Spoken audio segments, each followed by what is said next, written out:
किसान भाई बहनों नमस्कार। कृषि दर्शन के आज के अंक में आपका बहुत बहुत स्वागत है।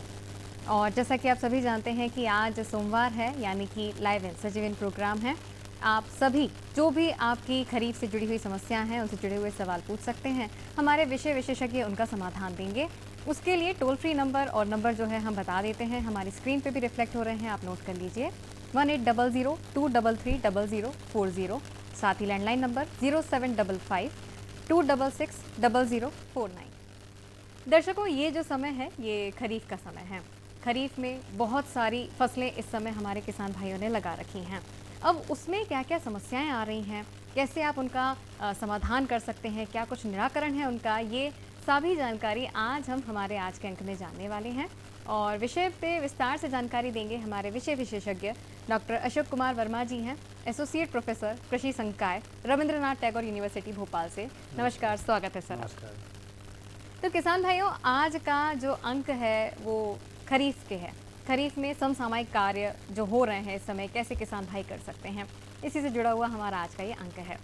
अब खरीफ में इस समय सर बहुत सारी फसलें हमारे किसान भाइयों ने लगा रखी हैं।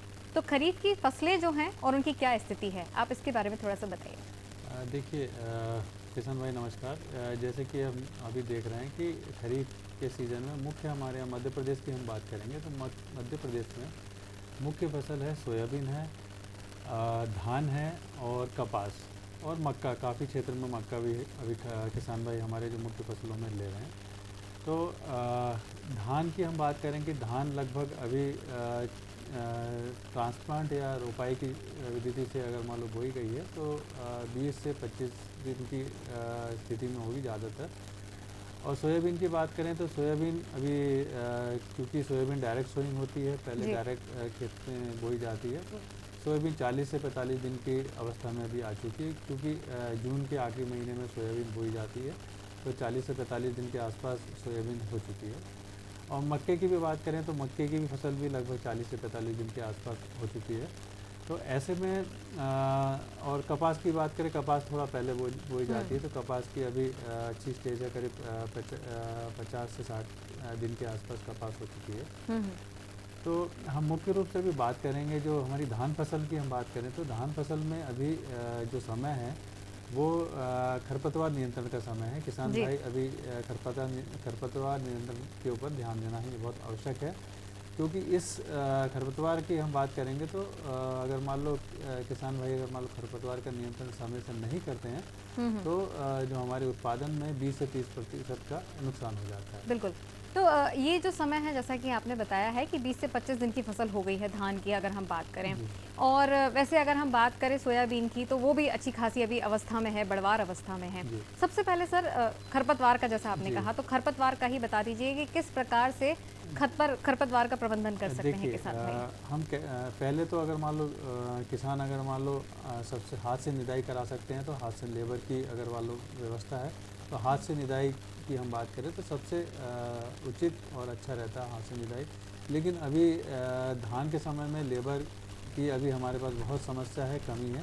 तो ऐसी स्थिति में हम बात देखेंगे कि कुछ हमें केमिकल पे भी जाना पड़ता है और काफ़ी एरिया में हमारे यहाँ धान बोई जा रही है। तो इसमें कुछ केमिकल में मैं आपको नाम बताना चाहूँगा, जैसे बिस्पायरिक सोडियम 10% SC में आती है और इसका लगभग किसान भाई अब इसको 200 तक मिली ml प्रति एकड़ के हिसाब से किसान भाई डाल रहे हैं। लेकिन जो रिकमेंडेशन है इसकी, हम बिस्पायरिक सोडियम की हम बात करें 10%, तो 120 मिलीलीटर प्रति एकड़ के मान से इसको हमें छिड़कना है हमारे खेतों में। और धान की खरपतवार नियंत्रण, इससे चौड़ी पत्ती वाले खरपतवार और सकरी पत्ती वाले खरपतवार दोनों का ही नियंत्रण हो जाता है।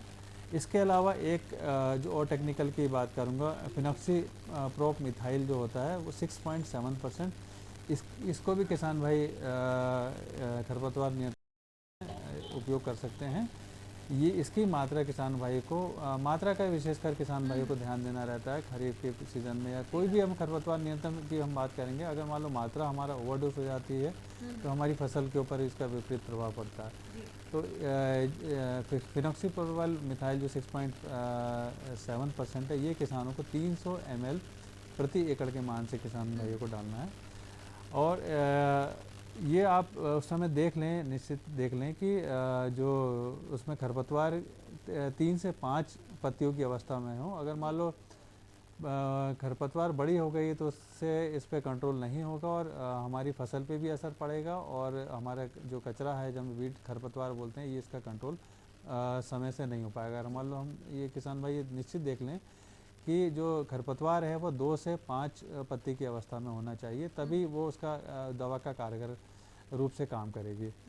और एक चीज़ और हम किसान भाइयों को इसमें बताना चाहेंगे कि इसमें जो नोज़ल किसान भाई यूज़ करते हैं तो फ्लैट जेट नोज़ल और फ्लैट फैन नोज़ल का ही उपयोग करें खरपतवार नियंत्रण के लिए। जो भी हम केमिकल यूज़ करें तो नोज़ल का भी बहुत ध्यानपूर्वक, जैसे कीटनाशकों के लिए हम उपयोग करते वाले नोज़ल का उपयोग ना करें। तो ये सब चीज़ें सावधानी धान में विशेषकर मैं इसलिए बताना चाहूँगा कि धान में खरपतवार नियंत्रण का भी समय है।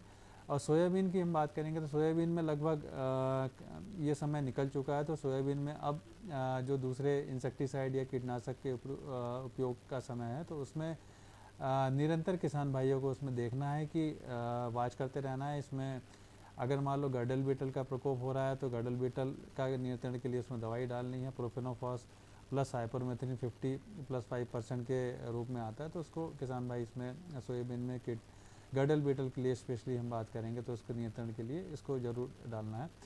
किसान भाई एक चीज़ और ध्यान रखें कि जो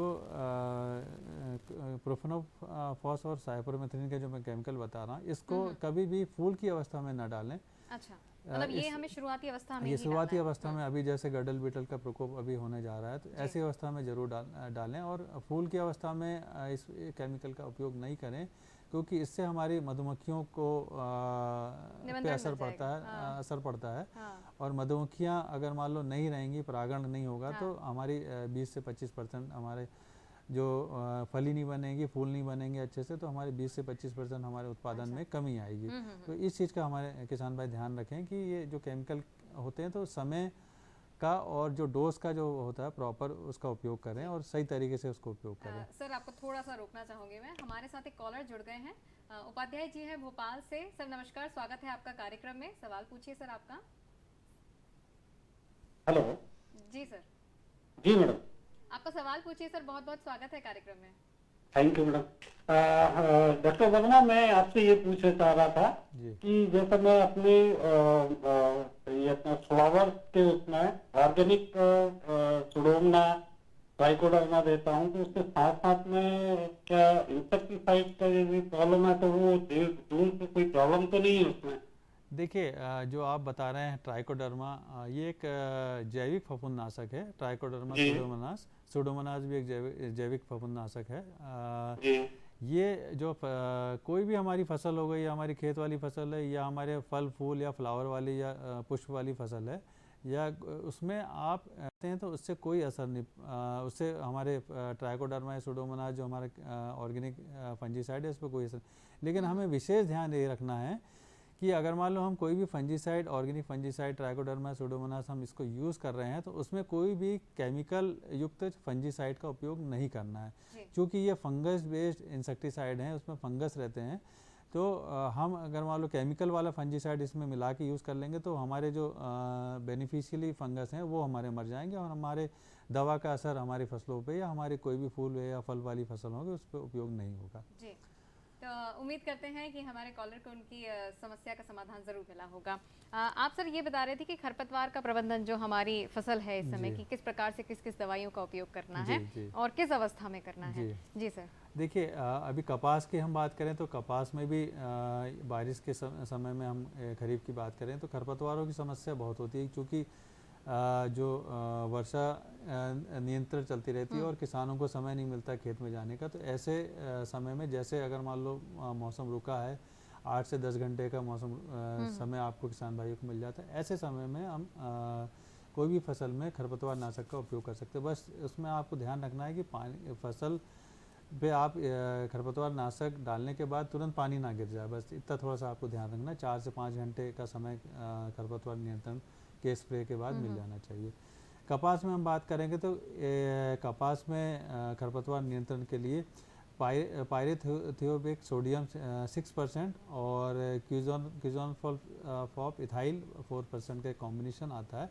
उसको आप 400 मिलीलीटर प्रति एकड़ के हिसाब से आप कपास में स्प्रे कर देंगे तो हमारे चौड़ी पत्ती वाले और सकरी पत्ते वाले खरपतवार हैं, हम इसको भी कपास की फसल में भी नियंत्रण कर सकते हैं।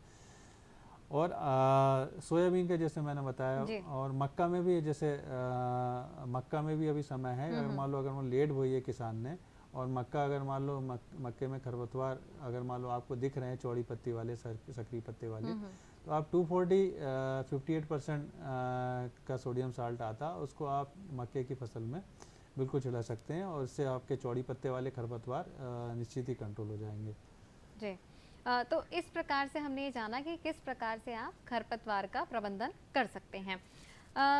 हम ये जानना चाहेंगे और हमारे किसान भाइयों के मन में ये सवाल उठता ही होगा कि अभी जो शुरुआती अवस्था है उसमें बीमारियां कौन कौन सी आती हैं, तो वो आप थोड़ा सा बताइए। देखिए, बीमारियां धान की फसल में तो अब ये एरिया हमारे यहाँ काफ़ी मध्य प्रदेश में धान का जो एरिया काफ़ी बढ़ गया, तो धान में इंसेक्टिसाइड और फंजीसाइड का 10 से 15 दिन में आप मान के चलिए कि 10 से 15 दिन में इनिशियल स्टेज में आपको स्प्रे करना ही पड़ता है, चूँकि हम फर्टिलाइज़र का और जो न्यूट्रिशन का हम उपयोग करते हैं, तो कई बार किसान भाई गलती कर देते हैं कि नाइट्रोजन का उपयोग जो करते हैं वो एक निश्चित मात्रा में ही करनी चाहिए। नाइट्रोजन किसान भाई अगर मान लो यूरिया का उपयोग अगर मान लो ज़्यादा कर रहे हैं, ज़रूरत से ज़्यादा कर देते तो उसमें वेजिटेटिव ग्रोथ यानी वनस्पतिक वृद्धि आ जाती है, तो ऐसे पत्तियां उसमें कोमल हो जाती हैं। तो ऐसी अवस्था में कीड़ों का प्रकोप और बीमारियों का प्रकोप हमारी फसलों पे अधिक होता है। ये एक तो चीज़ आप ये ध्यान रखें कि आप जो संतुलित मात्रा का खाद का उपयोग करें। जैसे नाइट्रोजन की हम बात करें, यूरिया की बात करें, तो यूरिया को 3 पार्ट में उसको डिवाइड करके देना चाहिए। जो फसल बोते समय या आपके धान आपने रुपाई कर दिए तो 50% आप तब दे दें, और 25% जो मात्रा है रिकमेंडेशन डोज की हम बात करते हैं 100 किलोग्राम प्रति हेक्टेयर के हिसाब से हम बोलते हैं कि इसमें नाइट्रोजन देना चाहिए जी। तो ऐसी स्थिति में किसान भाई ध्यान रखें कि अगर 50 किलो की मात्रा अगर मान लो शुरू में दे रहे हैं तो शुरू में दे दें, ट्रांसप्लांट हो गई है, उसके बाद 25 किलो की मात्रा 2 पार्ट में उसको दें, तो उससे हमारी फसल का ग्रोथ उतनी अच्छी तरह से हो पाएगी और हमारे जो फसल पे कीटों का और बीमारियों का प्रकोप कम होगा। सही बात। अगर किसी कारण से अगर मान लो कीड़े का प्रकोप फसल में हो जाता है तो हमें उन दवाइयों का या उन फफूंदनाशक बीमारियों का जो कीटनाशक या फफूंदनाशक दवाइयाँ आती हैं उसका हमें संतुलित मात्रा में उपयोग करना है। कुछ मैं जैसे बीमारी आपको बताऊं कि अभी ब्लास्ट जैसे धान में इनिशियल स्टेज में ब्लास्ट आता है ना, और जैसे समय बीतते जाता है तो सीड ब्लाइट और दूसरी बीमारियां इसमें आ जाती हैं जी। तो ब्लास्ट अगर मान लो ब्लास्ट की स्थिति अगर मान लो किसानों को भाई को दिख रही है तो ऐसे में आपके जो इनिशियली जो फफूंदनाशक होते हैं हेक्साकोनोजोल सबसे मतलब बेसिक हम फफूंदनाशक की बात करें तो हेक्साकोनोजोल इसमें किसान भाई इसको उपयोग कर सकते हैं। और अगर मान लो और इसमें अपन बीमारी अगर मान लो बढ़ रही है या हो रही है तो इसको हम प्रिकॉशनली हम बात करें तो कार्बनडिजम भी किसान भाई इसमें कार्बनडिजम भी स्प्रे कर सकते हैं, या खाद के साथ कई बार मैंने देखा है कि किसान भाई कार्बनडिजम भी खाद में मिला के डाल सकते हैं। तो ये प्रिवेंटिव के तौर पे किसान भाई इसमें डाल रहे हैं और इसके रिजल्ट भी बहुत अच्छे मिल रहे हैं कार्बनडिजम में। तो ये जो जानकारियों का सिलसिला है ये ब्रेक के उस पार भी जारी रहेगा। फिलहाल हो समय चला है ब्रेक का, एक छोटे से अंतराल के बाद जल्द हाजिर होंगे। आप देखते रहिए कार्यक्रम कृषि दर्शन।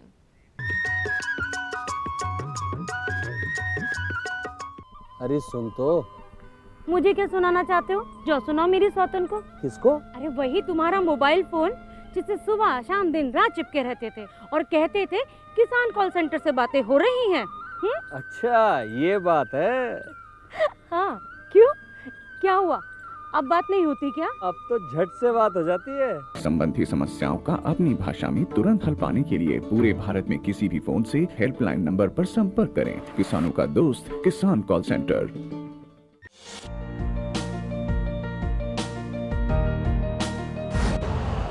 यूरिया का स्वदेशी उत्पादन 70 लाख टन बढ़ाने के लिए 6 उर्वरक संयंत्रों का उद्धार किया जा रहा है।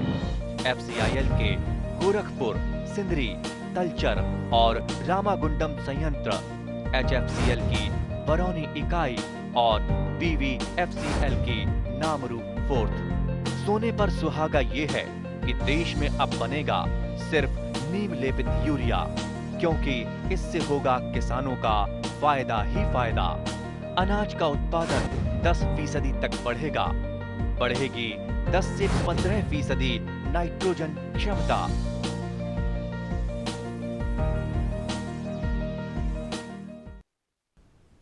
अंतराल के बाद एक बार फिर से आप सभी का बहुत बहुत स्वागत है कार्यक्रम कृषि दर्शन में।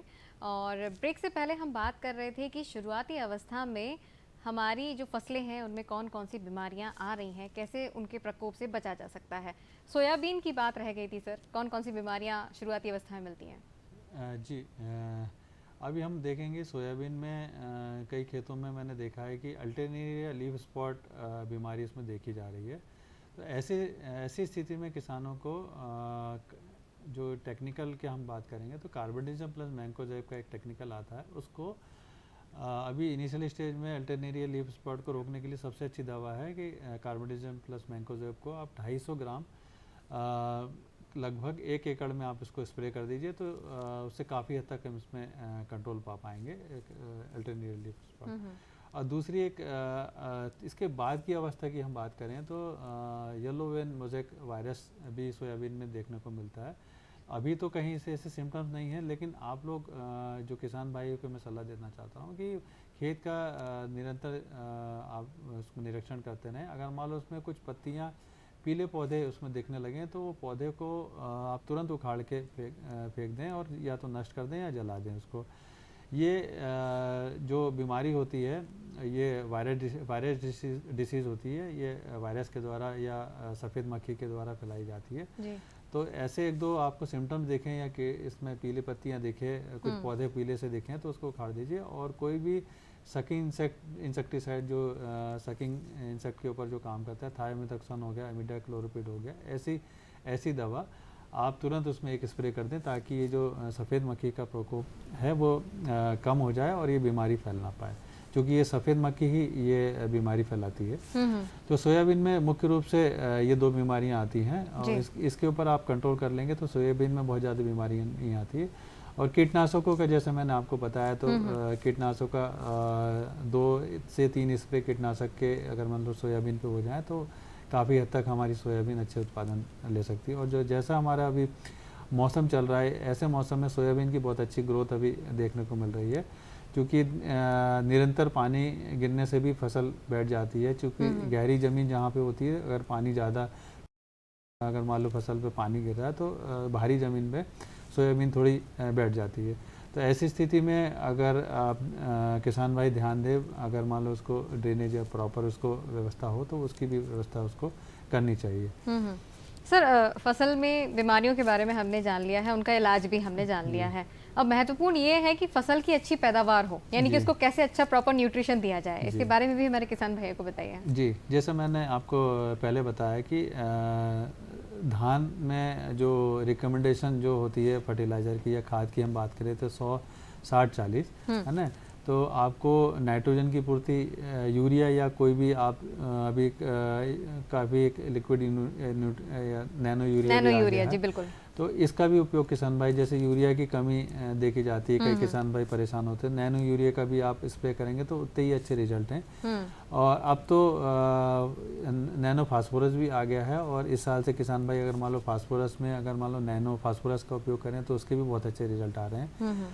और फास्फोरस की मात्रा अगर मान लो आप खाद से देनी है तो डीएपी से किसान भाई या सिंगल सुपर फास्फेट से किसान भाई दे सकते हैं। और ये जो डीएपी की मात्रा जो आपको जब खेत तैयार करते हैं उसी समय देनी होती है। यूरिया को आपको स्प्लिट डोज में आपको देना पड़ता है, 2 से 3 बार आपको यूरिया देना पड़ता है। पोटाश और फास्फोरस और पोटाश की मात्रा आपको जब खेत बनाते हैं उसी टाइम किसान भाइयों ने दे दी होगी।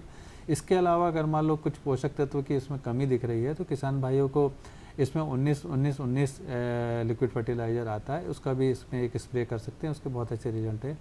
और हम जैविक में जाएं तो समुद्र घास की एक खाद आती है, सीवीड एक्सट्रैक्ट हम जिसे बोलते हैं, वो दानेदार फॉर्म में आता है। उसको दानेदार फॉर्म को, जैसे फसल आपने किसान भाई ने लगाई है या रोपे लगे हुए हैं, तो रोपे में उसको किसान भाई 10 किलोग्राम प्रति एकड़, 2-3 कंपनियां, बहुत सारी कंपनियां बनाती है, इफको का भी आता है, तो 10 किलोग्राम प्रति एकड़ के हिसाब से दानेदार आप उसमें डाल दें तो उसमें संपूर्ण पोषक तत्व, मेजर न्यूट्रिएंट और माइक्रो न्यूट्रिएंट सभी मिलता है। उसके बहुत अच्छे रिजल्ट मैंने किसान भाइयों के खेत में देखे हैं। और अगर मान लो ये तरल फॉर्म में भी आता है, तरल फॉर्म में आप इसको 1 लीटर प्रति एकड़ के हिसाब से किसान भाई सागरिका या सीवीड एक्सट्रैक्ट के नाम से आता है, इसको स्प्रे भी कर सकते हैं। तो पोषक तत्वों में नाइट्रोजन, फास्फोरस, पोटास और माइक्रो न्यूट्रिएंट अगर मान लो किसान भाई, और ख़ासकर धान की हम बात करें तो धान में एक जो विशेष पोषक तत्व होता है जिंक। जिंक की कमी से बीमारी भी होती है, खैरा नाम की डिसीज़ या बीमारी धान में आ जाती है। तो जिंक का उपयोग किसान भाई, जिंक का और सल्फ़र का उपयोग अगर मान लो किसान भाई अलग से धान में कर रहे हैं तो वो अवश्य रूप से इसको लिक्विड फॉर्म में भी आता है, उसका स्प्रे कर सकते हैं। उससे काफ़ी अच्छे रिजल्ट मिलते हैं और हमारी जो धान बीमारी जो खैरा डिसीज़ होती है उससे भी हम काफ़ी हद तक किसान को बचाव कर सकते हैं। तो न्यूट्रिशन का बहुत संतुलित मात्रा और अनुशंसित मात्रा जो फसलवार दी गई है वो किसान भाई अगर मान लो उपयोग करेंगे तो बहुत अच्छे रिजल्ट मिलेंगे। सोयाबीन में जैसे मैंने बताया कि आपने भी सोयाबीन का जैसे पूछा कि सोयाबीन में नाइट्रोजन देने की आवश्यकता नहीं होती। अगर मान लो किसान भाई उसमें राइजोबियम जैपोनिकन जो बीज उपचार उसका बायो फर्टिलाइज़र की उसमें कैटेगरी में आते हैं, अगर मान लो उससे ट्रीटमेंट करते हैं तो आपको नाइट्रोजन भी की बहुत कम मात्रा देनी पड़ेगी। नाइट्रोजन के जीवाणु रहते हैं, वो सोयाबीन की जड़ की गांठों में नाइट्रोजन फिक्सेशन का काम वो बैक्टीरिया करते हैं जी। और उससे आपके फसल के उत्पादन में 20 से 25% की वृद्धि होती है। इसी प्रकार पोषक तत्व की बात करें तो कल्चर में हम बात करें, बायो फर्टिलाइजर बात करें तो फास्फोरस घोलक जो बैक्टीरिया होता है ये भी किसान भाई इसमें डाल सकते हैं। और ZS भी यानी हम बोलते हैं जिंक और पोटास KSB, पोटास घोलक बैक्टीरिया, ये भी बाज़ार में आने लगे हैं। और जैविक तौर पे से ही इसको हम अगर मान लो किसान भाई जैविक खेती करते हैं तो इसको आवश्यक रूप से इसको उपयोग करना चाहिए जी। डॉक्टर साहब, क्योंकि समय का अभाव है और जानकारियां तो ऐसी हैं कि अभी बहुत सारी बाकी हैं, बहुत ही महत्वपूर्ण और बड़ा विषय है, लेकिन आपने समय निकाला हमारे किसान भाइयों के लिए, महत्वपूर्ण जानकारी हमारे किसान भाइयों के साथ साझा की, इसके लिए आपका बहुत बहुत धन्यवाद। जी धन्यवाद। किसान भाइयों, उम्मीद करते हैं कि आज का ये जो कार्यक्रम रहा इससे आपको बहुत कुछ लाभ मिला होगा। और आज के इस अंक में फिलहाल इतना ही, दीजिए अनुमति, स्वीकार कीजिए, नमस्कार।